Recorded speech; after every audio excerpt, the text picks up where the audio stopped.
வீட்டின் அருகில் இருக்கக்கூடாதவை எவை பார்க்கலாமா?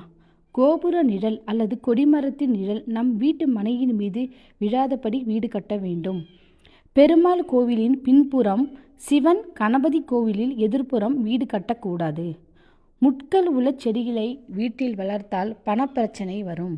ஜாதி, முல்லை, மல்லிகை, தாமரை, தும்பை, பாரிஜாதகம், சாமந்தி போன்ற விநாயகர் மலர்களை வீட்டின் எல்லைக்குள் வளர்ப்பது மனை தோஷத்தை சரி செய்யும். தனியாக தென்னை மரத்தை வீட்டில் வளர்க்கக்கூடாது. ஒற்றை பனை மரம் உள்ள இடத்தில் வீடு கட்டக்கூடாது.